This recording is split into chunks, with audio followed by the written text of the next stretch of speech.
Welcome to Israel Explained, where we help you understand Israel, Israel's neighbors, and provide you with context to understand the Middle East. My name's Avery Chenault, and I'm joined by Passages resident scholar Josiah McGee. Today, we're discussing the U.S.-Israel relationship from the period of 1948 to about 1980. The relationship between Israel and the United States is currently very strong, but it hasn't always been that way. Our relationship is built on shared values and interests, but sometimes we don't always agree on everything. So in this episode, we're talking about what holds our relationships together, and we're talking about the period of 1948, the founding of the State of Israel, up until the Camp David Accords, a peace negotiation negotiated by the United States. So Josiah, the U.S.-Israel relationship is usually pretty strong right now in our current moment, but it hasn't always been that way. So can you talk a little bit about why that is? Yeah, it's been a bit of an up and down relationship. I think people sometimes assume that it's always been very positive because it has a reputation today of being a very positive relationship. Yes. But there's some up and down, actually, if you look at the history of it. In 1948, the United States was the first country to recognize the new state of Israel. But it wasn't necessarily a popular decision even at the time. And that, again, is something that most people are maybe a little bit less aware of, that it actually was highly contested or debatable at the time, whether it was a good idea to recognize Israel or whether the U.S. should just stay out of it, essentially. And there was some debate, of course. President Truman made the decision despite opposition from a lot of his policy advisors, especially at the Department of State or the Department of Defense, institutions like that. On the other hand, there was some support for it from his political advisors. There's some domestic political reasons why it was thought that maybe they should support it in order to ensure the support of people like Eleanor Roosevelt, who was essentially very supportive of Israel, for example. And so there was some concern that if you upset the widow of the recently deceased President Franklin Roosevelt, that you could lose some Democratic supporters. And so there were some domestic political considerations going on, and a lot of different, concerns about what is the right thing to do here, strategically speaking, both for the United States and for the president, frankly. Now, President Truman's policy advisors thought that it was maybe not a great idea because it could be too quick. Israel might not survive the war.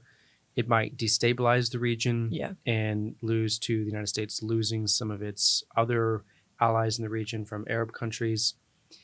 President Truman himself thought that it was the right thing to do. And he himself at the end of the day, he actually made some moral arguments why he thought it was the right thing to do, to recognize Israel, that he believed a Jewish state really was the only moral option after the Holocaust.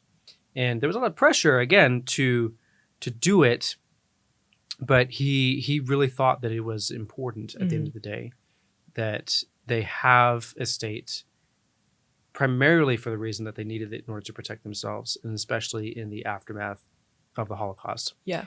Now, that being said, again, there's a lot of complicated things going on at the time. It was not a unanimous decision among Truman's advisors. There was a lot of controversy, actually, internally about this decision, and it didn't necessarily lead to strong support right away.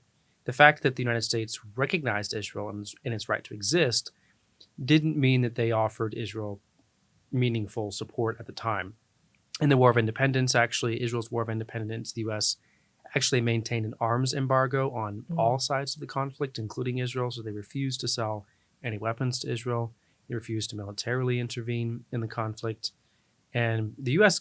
kind of hoped that at the end of the day, they might be able to play both sides, supporting the Arab countries and supporting Israel, and encourage some negotiations rather than having to get involved militarily speaking, or by sending any sort of military aid. So I want to talk a little bit about the U.S. playing to both sides of the Israeli-Arab conflict. So how exactly did that happen and why? So first a bit about why, and maybe we'll get to a bit of how. But the primary thing that we have to understand about the why is that this is during the early years of the Cold War. So the United States, if we're looking at the full scope of the U.S.-Israel relationship in the very early years, this is happening shortly after World War II. So we've just fought a major war. This is a point in which the United States is, for the first time, in large part due to the successes of World War II, being recognized as a global superpower with very few rivals. The Soviet Union really is the only other major rival at the time. It's viewed as a bipolar international system with two global superpowers competing for dominance, the US and the Soviet Union.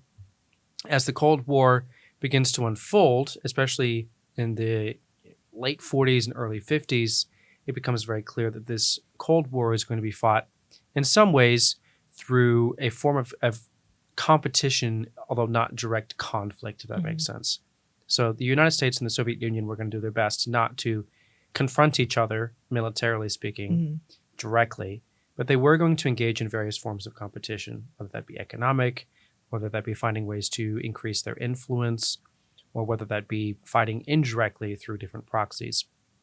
It was a race essentially to build the biggest sphere of influence and contain the other. So a lot of U.S. foreign policy during the Cold War is described in terms of containment. The idea being that it was okay for communism to exist in one part of the world, but it needed to be contained so that it couldn't spread and threaten the United States and our allies. So that was really a big part of what was happening during these years, was really this formative period of the Cold War unfolding and the U.S. developing this policy of containment of the Soviet Union.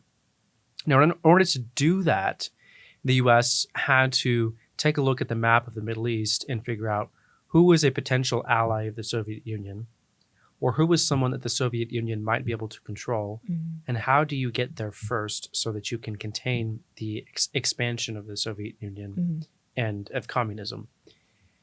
The region was and still is very strategically significant for a number of reasons. One, trade, for example. It's a major route through the middle of the world. There's a lot of commerce and economic development that has happened there and still could happen there. There are not a lot of natural resources, but there are some very important natural resources, things like oil and natural gas, which also make it a very important part of the world for especially a major superpower, both economically and militarily. You need a lot of both oil and natural gas. So to gain control of the region, and again, to contain or to limit the Soviet Union's control in the region, the U.S. needed to find and cultivate allies among as many countries as possible, the vast majority of whom were Arab countries, of course, who controlled a lot of these resources. The U.S. did have some success building alliances or relationships with places like Saudi Arabia. It was more difficult to contain or to control Soviet influence in other parts of the Middle East, like Egypt or Syria. So Israel kind of enters this equation as a new state that has the potential to act as a counterbalance to Soviet influence in the Middle East if it becomes an ally of the United States, which makes Israel very important. Yeah. To answer your question, though, about how did the U.S. wind up playing Israel and in its Arab countries at the same time, the United States couldn't only ally with Israel, or it would allow the Soviet Union to basically control the vast majority of the Middle East, because Israel is a very small part of the Middle East, actually, in terms of its size and its population, its economic clout at the time.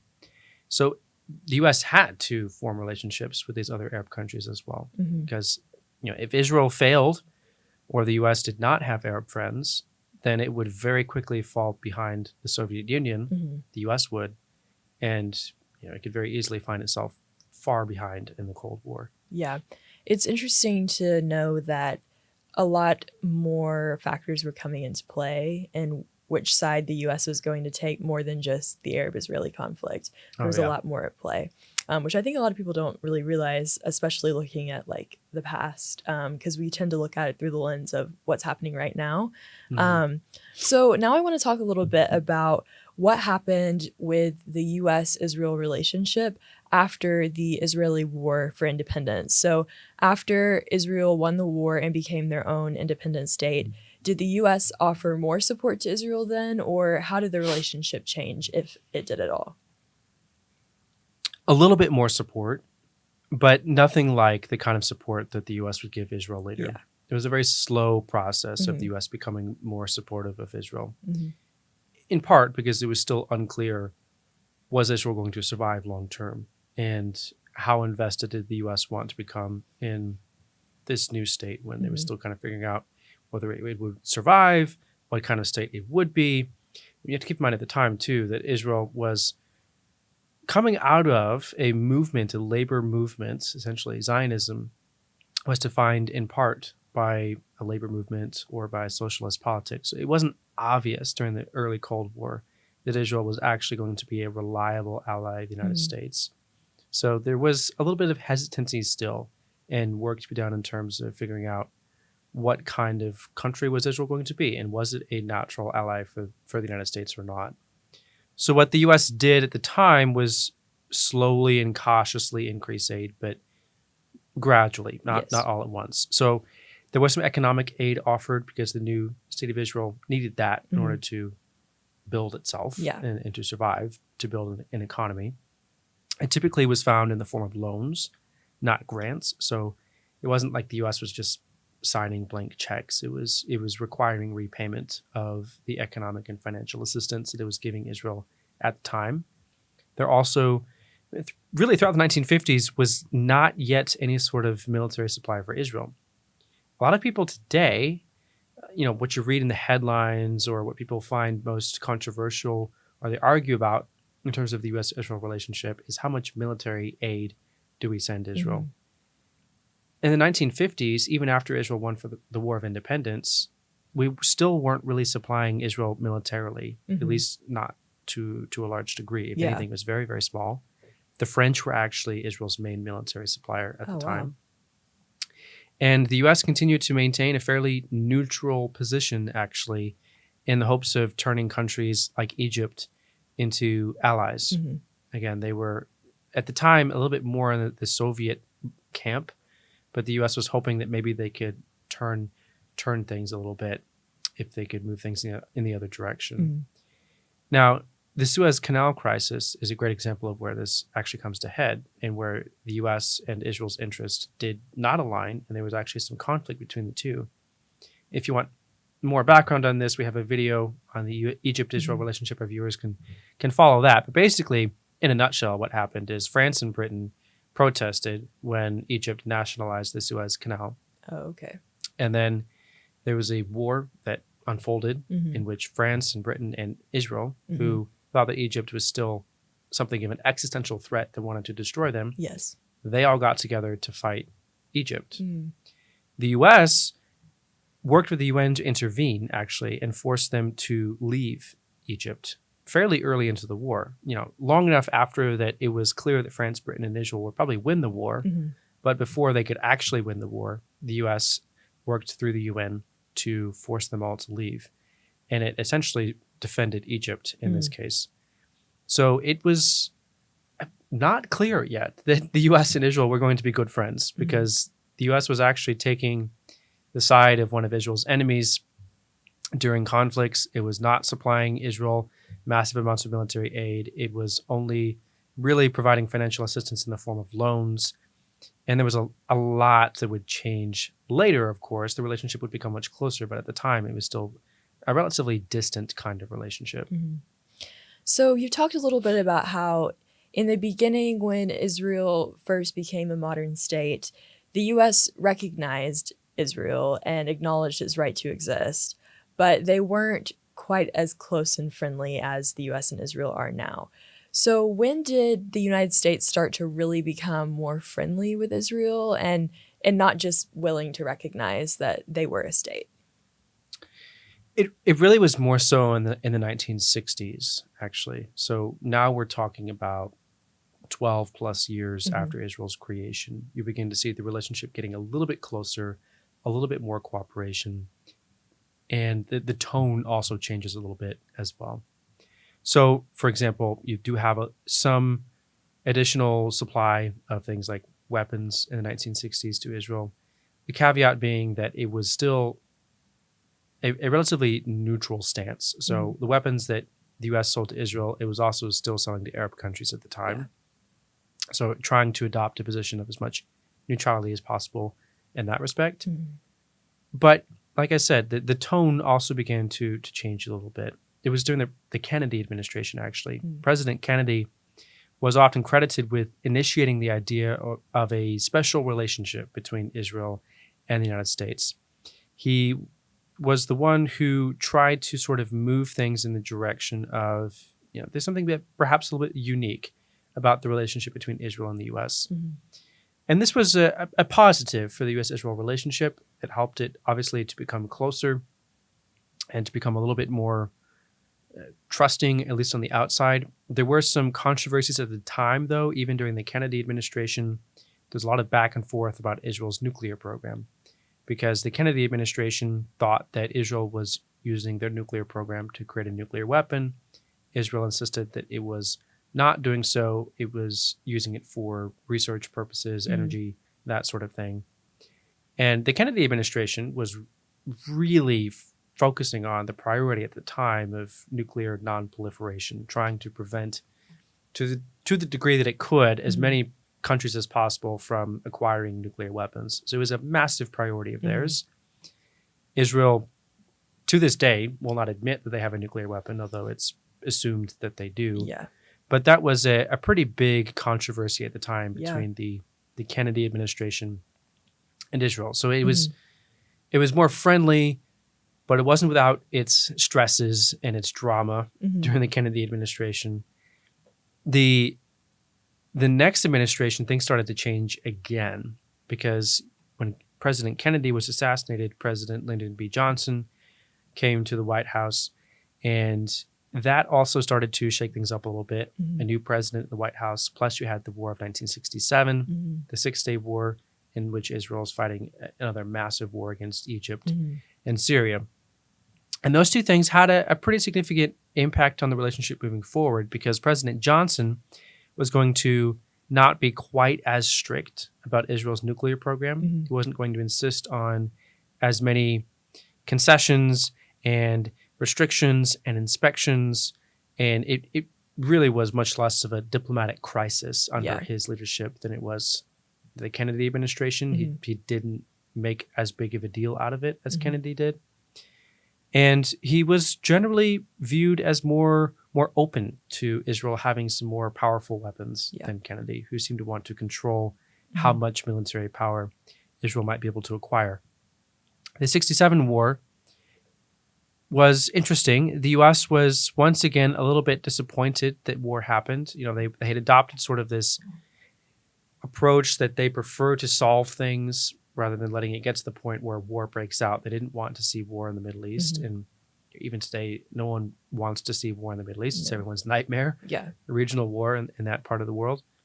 But it did prove, this war of 1967, that Israel had a capable army that could fight its own battles and that it wasn't going anywhere. Yeah. And again, up until that point, it was unclear if a young country like Israel was actually going to make it, was going to be able to survive. And the fact that it could defend itself gave the U.S. a lot of confidence in moving the U.S.-Israel relationship forward. And what you saw moving forward after that was the U.S. started to more explicitly take Israel's side in some cases.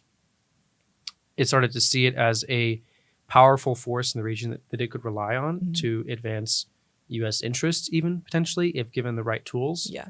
And it really was the first time during this period that the doctrine of a qualitative military edge was established. And to this day, it's sort of this principle that defines what kind of military aid the U.S. gives Israel. And the basic principle is that if the U.S. is going to give any military aid to one of Israel's enemies, that it's going to give something better to Israel, so that Israel always has military equipment that's just a little bit better than their enemies and can use it to defend themselves in the region if they have to. Yeah.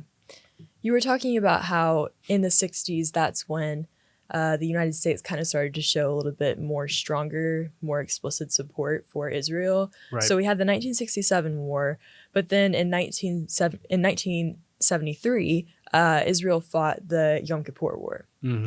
And so what do you think would have happened if Israel did not have the United States support during this war? Because this was a very serious war and Israel almost suffered a catastrophe. So what do you think would have happened without that U.S. support? It's interesting because The primary issue at the time was less to do with how much support Israel had and more to do with the fact that it was caught totally unprepared. Yeah. It was caught by surprise. It didn't anticipate the attack. It wasn't ready for it. And it was a major concern of Israel's that it was caught unawares and was not ready for what happened in 1973. The U.S. was at the time, I think, already providing somewhat of a restriction on Israel's ability to act militarily speaking anyways. So if you think about the amount of military aid, that's one thing, but it's not just how much military aid the U.S. was sending to Israel, which was quite a lot. It was also how the U.S. was conditioning that military aid at the time. And were they putting any leverage on Israel not to fight. And there was a lot of pressure on Israel from the United States not to fight, and warnings that if Israel did fight, they wouldn't necessarily have support from the U.S. if they started another war. Because the U.S. thought that Israel basically started the war of 1967. Israel's perspective was that they hadn't started the war of 1967. Egypt had, by engaging in different hostile acts like a naval blockade or militarizing the Sinai Peninsula or things like that. But the U.S. administration at the time, 1967, kind of held Israel responsible for the fact that the war started anyways. And so Israel knew that when the U.S. warned them, don't start a war in the Middle East because we don't want a war in the Middle East right now. We have bigger fish to fry in this global Cold War that we're fighting. Israel knew that the U.S. meant it and that there could be potentially consequences if they acted first. And so that's part of why Israel didn't strike first in the war of 1973, is that they were trying to restrain themselves with a lot of pressure from the U.S. to do so. And that did add a lot of, I think, color to Israel's request for support from the U.S. during the middle of the war. When the U.S. sent them some emergency aid, Israel made the case by saying, listen, you told us not to start a war. We didn't start a war. We were attacked. We could potentially have prevented this if we had attacked first, but we didn't. Because you asked us not to, but now we really need you to provide some military aid so that we can finish this war that has started. And the U.S. did, but it was only after it became clear, when Israel made it clear to the United States that it might be down to its last resort, and that was code for nuclear weapons, potentially, that President Nixon sent a lot of military aid to Israel to prevent something like nuclear war from breaking out in the Middle East. When Israel nearly destroyed Egypt's army again, it's the second time they've done this, the U.S. intervened again, basically to say, okay, that's enough. It's time to stop the war. You've made your point, and pressured Israel to sort of take the win and make peace again. That did bring Egypt closer to the U.S. sphere of influence finally.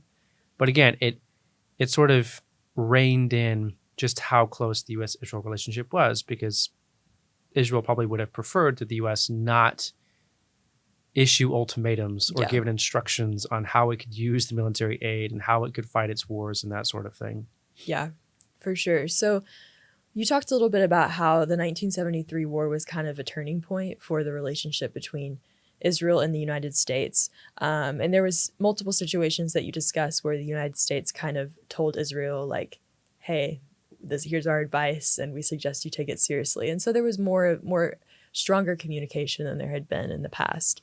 So I'm curious how the U.S. chose to exert the influence that it gained after the 1973 war. Like, how did this change the relationship, and how did the U.S. choose to communicate in kind of a different way?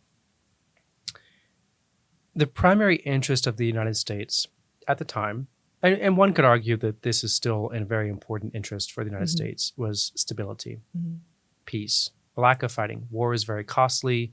War is destabilizing, not just in terms of the conflict that it creates, but also the disruption to the economy, international trade, things of that nature. So their primary interest was trying to create stability and maintain stability to the greatest degree possible, especially in the Middle East.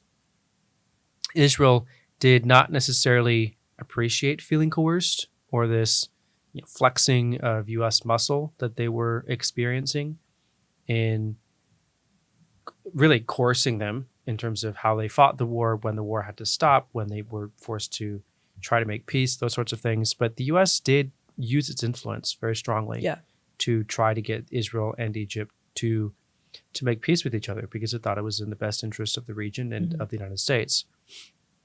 And eventually led to the Camp David Accords process, which in the late 70s made peace between Israel and Egypt, 1978 specifically. And it was a diplomatic victory for the Jimmy Carter administration. So by this point, there was a new president, again, after Nixon, by the name of Jimmy Carter. And it changed the future relationship, or the trajectory of the future relationship, in a few different ways. One, peace with Egypt and Israel did happen, which was in and of itself a big deal. First peace deal between Israel and an Arab country. And the U.S. relationship with Egypt was also able to grow stronger without necessarily having to threaten Israel, which for U.S. foreign policy in the Middle East was a big deal. They could finally have that coalition of both Israel and some Arab countries as allies. A really big deal for U.S. foreign policy. And it also demonstrated that the U.S.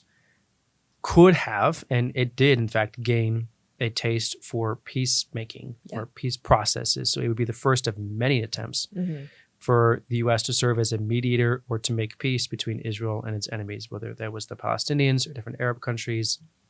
Really, since the late 70s, there's been a long chain of events, or long string of the U.S. viewing itself as the best third party that can negotiate between Israel and its enemies and help to create peace and stability. It views itself as being both strong enough and having the authority, if you will, to start, prompt, or lead those negotiations. Yeah, definitely. Well, I definitely think that it's important, in order for us to understand the relationship between the U.S. and Israel today, we really need to take a look back at where it all began and the history of where everything started, to understand how we got to where we are today. So thank you so much for providing us through so much of this history and walking us through so much history with the Israel-U.S. relationship. And to our audience, thank you for watching. Be sure to check out the description for more resources that might be helpful to you. And if you have any questions, please leave us a comment below and we would be happy to answer your question. And also be sure to check us out on social media. Thank you so much for watching, and we'll see you next time.